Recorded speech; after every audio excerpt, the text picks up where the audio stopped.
This is Autoline This Week, the show that gets you inside the global automotive industry. Autoline This Week partnered with the Consulate General of Canada in Detroit to produce this episode. Hi, I'm McElroy, and thanks for joining us on Autoline This Week. Today, we're going to be looking at the automotive industry's big lobbying group in Washington, D.C., the Automotive Alliance the Alliance for Automotive Innovation. And my special guest today is John Bozzella. He's the CEO and president of the organization. And John, thank you for joining us on Autoline This Week. Well, John, thanks for having me. I'm looking forward to this conversation. As I mentioned, the Alliance is really the lobbying group for the automotive industry in Washington, but you're also the eyes and ears for the industry too as to what's going on. And let's jump right into it because the industry is really struggling right now with all kinds of shortages. We know about the chip shortage, of course, everybody knows that. But as you're well aware, it goes beyond that. Steel, plastics, and then we get into nickel for EVs or other raw materials for EVs.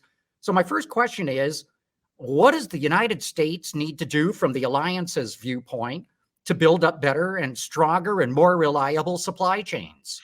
Yeah, this is such a great question to start with, John, because, you're absolutely right. When you look at the industry today, in the United States, demand is very strong for cars and light trucks. But yet supply is at an all-time low. Dealer inventory is lower than I've ever seen it in my over 20 years in the automotive industry. So something's clearly happening there. And really, I mean, you can look at the near-term challenge and you can say, look, the lack of auto-grade computer chips is hugely problematic. The backup of tankers at the ports is hugely problematic. The lack of over-the-road drivers is hugely problematic. All of these things are a challenge as the economy continues to robustly exit the pandemic. But I also think you're asking a question that's important strategically, and that is, is this a cautionary tale for bigger problems that the industry faces as we go through this transformation? A transformation that's going to see more electrified vehicles, a transformation that's going to see more connected and automated vehicles, and frankly, a transformation that's going to see changing ownership models. And so I do think that this is both a near-term challenge that we've got to work ourselves through, but it's a big, long-term strategic question for the health of the auto industry in the United States going forward. And I want to get into that as well. But before we do, let's talk about what's been being done in the short term. When the Biden administration came in, it ordered a strategic review of U.S. supply chains. I think they wrapped up that report earlier in the summer. But did anything come out of that? Yeah, I think there's a number of things that have come out of it. And I think it's fair to recognize that not only does the Biden administration, but members of Congress in both parties recognize the importance of addressing these supply chain challenges and also the importance of having resilient supply chain. So a couple of things that have come out of this. One, I think that the Department of Commerce, for example, and the White House National Economic Council recognize the importance of more transparency in the auto grade chip supply chain. And so they are requesting information across the supply chain to make sure that we have a little bit more better sense of clarity with regard to what's happening in the supply chain. The other thing that you're seeing is an early warning system developing where the Department of Commerce has made it much easier for the private sector players, for companies to be able to reach out to the Commerce Department and say, we see a bottleneck here. And for the Department of Commerce to marshal resources across the federal government to address those bottlenecks in a quicker way. So I think those are some of the things that are happening. Another thing, and this is fundamental, but it's more of a midterm to long-term thing, and that is that Congress is looking to appropriate funding to encourage the development of chips here in the United States. What's happening is the fabrication of the wafers and sort of the basic elements of production of these chips, especially auto grade chips, happens overseas right now. And so we've lost control of our own destiny. And I think we need to get that back. So those are some of the things that are happening in Congress and in the administration to address this in the short term and in the long term. Yeah, let's talk about chips a little bit more in that regard too, because up until yesterday, I had been hearing throughout the industry, oh yeah, things are going to get better in 2022. It might take until 2023 until everything's back to normal. Yesterday, I heard a presentation from onsemi, and onsemi used to be known as On Semiconductor, one of the largest US semiconductor producers. And they're saying, guess what? It's not going to get better, because as EVs come out and connected cars and ultimately autonomous cars, they use way more chips than internal combustion engines. So all this extra capacity we're putting in place right now is going to get eaten up. Have you heard that? And is there a sense of urgency, bipartisan, hopefully, in Congress to address this issue? Yeah, no question. I mean, this is the challenge, right? I mean, so you have a supply-demand imbalance that really was caused by the pandemic. That's the near-term problem.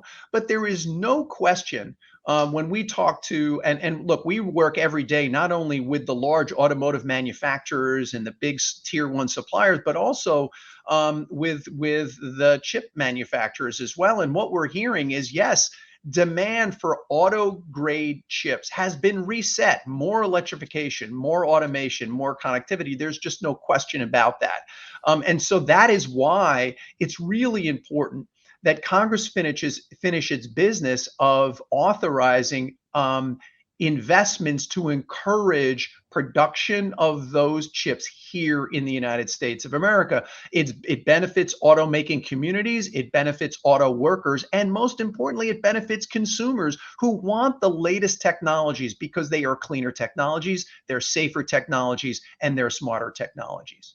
Congress recently passed a $1 trillion plus spending bill. Is any money in that spending bill for these chips, or is that going to be separate?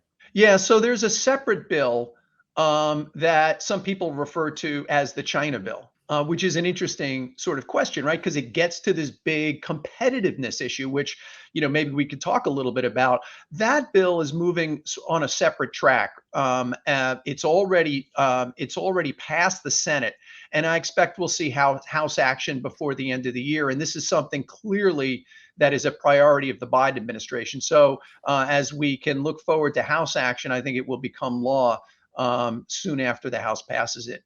Is it done in the House? Not yet, but there's certainly bipartisan interest in getting it done.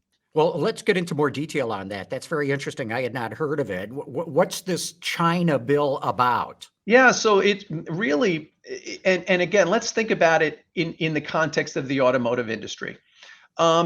The work that our innovators do and that auto workers do in communities all around the country to produce innovative products and services is a prize that countries all around the world are fighting over. You have to start with that premise. China wants a cutting edge automotive industry for the future. Europe wants a cutting edge auto industry for the future. The US wants a cutting edge auto industry for the future. And that's what this is about. So we have to make sure that we make the appropriate investments in our supply chains, in our manufacturing, to make sure that we can win the future. In other words, that we can continue to be the most innovative and the most vibrant automotive sector in the world. It not only benefits our consumers, but it allows us to export great cars and trucks and services all around the world. So that's really what this is about. So I think what you're seeing in efforts like that bill is a recognition that we need to make investments, public sector investments, to support those transformations. And that's what's happening. So a focus on computer chips now, but also a focus on making sure that we can control the supply chains, especially for the electric vehicle future that is so close before us. Well, as you know, China's already locked that up. They put together a very good strategic plan 20 years ago, figuring out that the future was going to be electric vehicles. And whether it's nickel mined in the Upper Peninsula of Michigan, or rare earth minerals mined in California, or lithium mined in North or South Carolina, they all go to China to get processed. what's being done as part of this bill, or is there anything being done that would make sure that the processing also takes place in the U.S.? Yes, such a great question. We had at Auto Innovators, we had our Autos 2050 Summit recently, and I had a chance to chat with Secretary of Energy Jennifer Granholm about just that question. And she basically made exactly that point. We not only need to make sure that we can continue to mine here for the appropriate raw materials, but we need to be able to process them here in the United States and to develop those supply chains. So I do think that there's a recognition that that needs to get done. But it's going to require Congress. It's going to require lots of effort across the economy broadly to make sure that we can do all of that, because it really is important. If it is just about getting EVs into the marketplace, we know how to do that. But if it's about making sure that we can control our economic future, those are exactly the types of things that need to be happening here in the United States: mining, processing of raw materials, developing battery production capability here in the United States. You mentioned that Congress is going to have to spend on this. Is that the answer, or can this be something that's handled in the tax code, as an example, where if you make those kinds of investments, you get all kinds of great tax write-offs? Yeah, look, this is not just about the government. First of all, think about the numbers here and the scale. $330 billion just in electrification invested across the automotive industry by mid-decade. So this is even in Washington, those are real dollars. And so that's a significant step, a leadership step that the industry is taking. So that's step one. Then what you're seeing is private sector involvement, utilities, charging developers, dealers, others coming into the game to be able to make sure that we can sell electric vehicles. And then now you have to work your way up the supply chain. Now you're seeing automotive companies in joint ventures and partnerships with the developers of battery, the developers of battery packs. And then so you got to keep your working your way up the supply chain. Where the government can be helpful is a number of ways. One is providing encouragement to make sure that we can transition those supply chains to make sure that they're resilient and available here for American manufacturing. I think the other thing where government can be supportive, and this comes to your comments about the tax code, is to make sure that the supply base also transitions from an industrial base devoted to internal combustion engines to an industrial base devoted to electric vehicles. That is an enormous transformation. Most of the jobs in the auto industry are in the supply base. And so encouraging through R&D credits and other types of tax credits, companies to make the necessary investments to transition are going to be really important to this if our communities, automaking communities, as well as customers, are going to benefit in the future. I mean, you're never going to get 100% agreement in Congress, but what's your sense of this actually going through? Politically, the country is so divided right now. There's still a contingent that thinks that EVs are stupid and that we should not be subsidizing new cars for people. And then you look at everything else that you're talking about, more spending, changing the tax code. Is there the political will to get this done? Yeah, that's always the question, right? We're in a period of significant political uncertainty in the United States and frankly around the world. But where I think there is common ground is in this idea of controlling our economic destiny, right? We often find ourselves in very politicized conversations when we talk about climate change and we talk about how we transition to the electric vehicle future. But what I think everybody agrees on both sides of the aisle, in both houses of Congress, and in every community that I travel to across the country, it's we need to retain our industrial base. The automotive industry is a major innovative component of that industrial base. And so let's make sure that we invest in that industrial base and that we have supportive government policies. It's not going to get done without that. And I'll tell you why. Because that's how it's happening in other countries. Other countries are taking a strategic approach to the auto industry. They have national strategies focused on investing in the auto industry. Do we have a national strategy, a comprehensive national strategy to invest in our auto industry? Not really, not yet. And that's exactly what we need.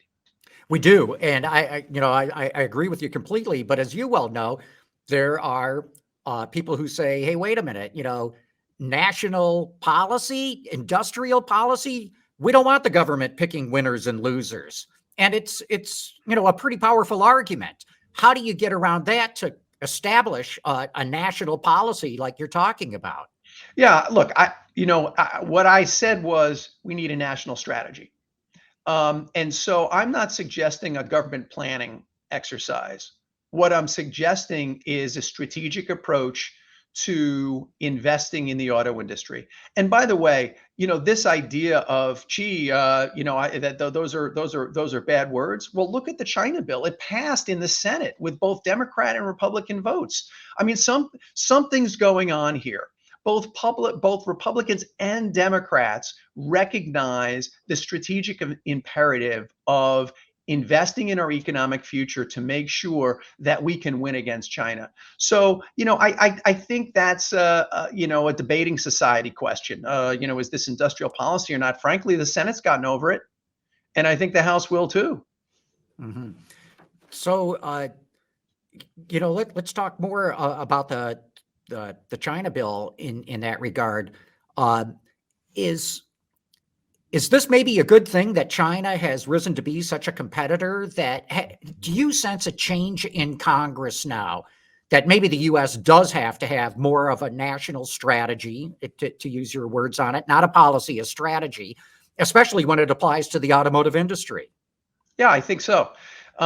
Now, we have a lot of work to do to get there. But again, let's think about what we're talking about here. The industry is investing. The industry is showing leadership. I mentioned $330 billion of investment by mid-decade. Today, there are probably between 40, roughly 40 separate electrified vehicles in the market. By mid-decade, there'll be 130. So you're seeing leadership. So this isn't the question of, gee, can the government provide a handout? This is industry showing leadership. What do we need? What are the complementary conditions that need to be created to ensure that we have that success and that we can accelerate, that? So it's three major components. One, we're at roughly 3% of the EV market right now, right? We want to get to roughly 50% of new vehicle sales being electrified by the end of the decade. That's an enormous transformation. It's a bigger transformation than one company or one industry. So you need a lot of help. We need building codes that need to be reformed. We need charging infrastructure that needs to be developed and deployed.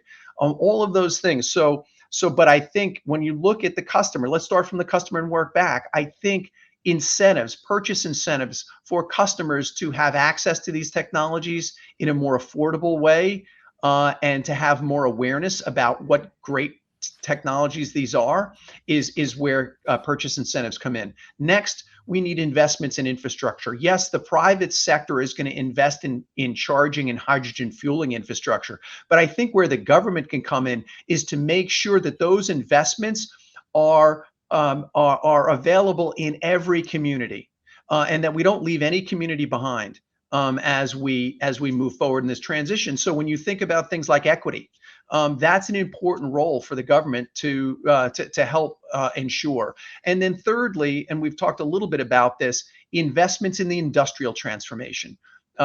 R&D support, incentives, tax code changes that will allow companies, that will incent companies to make that transformation. So American workers currently making internal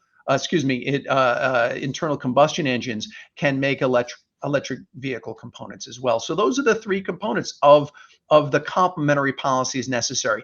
To get to your question, we are seeing elements of those policies in bills moving through Congress, whether it's the Build Back Better program or other initiatives that are being developed in both the House and the Senate. So I'm encouraged.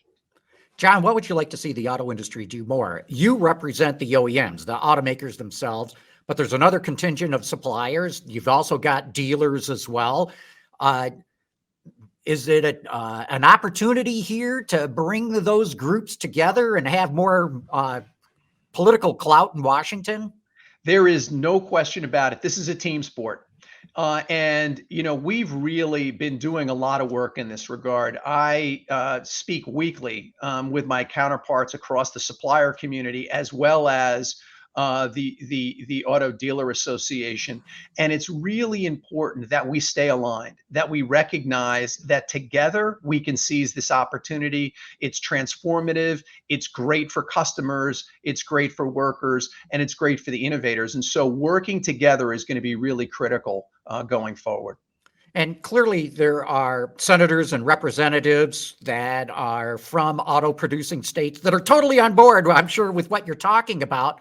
What about all the rest? How do you get them on board? Yeah. So one thing I think it's important to recognize is 10 million Americans rely in one way or another on this industry for their livelihoods in every state and virtually every congressional district across the country. And so that's a really important message that we need to continue to convey. And it's supported by the notion that you've got suppliers that exist in every state in the country, that you've got dealers in every community virtually in the country. And so this is an opportunity for the industry broadly to say to policymakers, this is a benefit in your community for your constituents, whether they be customers or workers, to really be part of this transformative industry going forward, making sure that we have that opportunity here in the United States. I like what you're talking about of this comprehensive national strategy. How do you lay the groundwork to make that happen? And it's not going to be done in a year, even. I think if it's going to be that comprehensive, this is going to take a lot of thinking and lay a lot of groundwork to make it happen. What are some of the first steps that need to be taken? Yeah, one step that has already been taken, I think, is fundamental, and that is a broader view of supply chain resiliency. The supply chain is really the crux of the matter. I had a conversation recently with Daniel Yergin at our Autos 2050 Summit, and he's a big thinker on energy policy. And he said it this way. He said, the supply chains are really the focal point, or the where climate change and geopolitics come together. And so this conversation that we're having right now in the United States with the Biden administration and Congress on resiliency of supply chains as it applies to electrification and automation is a critical first step. Secondly, I think another area where we're starting to see a bit of a conversation, but it needs to be augmented, is what are the necessary conditions for success to create a thriving electric vehicle market in the United States? We need to bring together states and federal policymakers, as well as all sectors in the economy around the table. Frankly, think of it as a virtual task force where we're looking at our progress, 3%, 4% to 50% over the course of this decade, to make sure that the right conditions are put in place to make sure that we're successful. Those are a couple of things that we need, and a couple of things that have started already. And do you think that we can get this done on a bipartisan basis? And isn't portraying this as a matter of national security and national competitiveness a key to getting it done? Not just saying, hey, we got to help out the automotive industry. Yeah, it isn't about the automotive industry. It's about our economic future. The automotive industry is key to our economic future. We led the country out of the Great Recession. We are powering the resurgence of the economy now with very, very strong automotive demand. So yes, the automotive industry is key, but it is about our economic competitiveness, and I think everybody agrees. The other point I'd make is what you're seeing is investments taking place now that are really galvanizing attention among policymakers around this. Look at investments being made in places like Tennessee and Kentucky, as well as Michigan and Ohio. And what that tells you is that policymakers in communities around the country and in both parties recognize the economic value of those investments. So, John, we're down to the end here, but are you encouraged by what you're seeing, or are you sort of wringing your hands and wishing that Congress would move even faster? Yeah, look, I'm cautiously optimistic. I think industry leadership is there. I think some of the elements are starting to get into place, but to get to 50% of EV sales by 2030 and to get testing and deployment of highly automated vehicles on public roads is really going to require Congress and the private sector to work much more effectively and strategically together than we ever have. So I'm hopeful we're doing our part, but we have more work to do. Well, John, you've given us a lot to think about here, a lot of food for thought. I like what you're saying, cautiously optimistic. That's not quite the message we tend to get out of Washington these days, but I'm glad to hear what you're talking about, and especially the different topics that you presented. Thanks so much for your time today. Really appreciate it. Thank you, John. Autoline This Week partnered with the Consulate General of Canada in Detroit to produce this episode.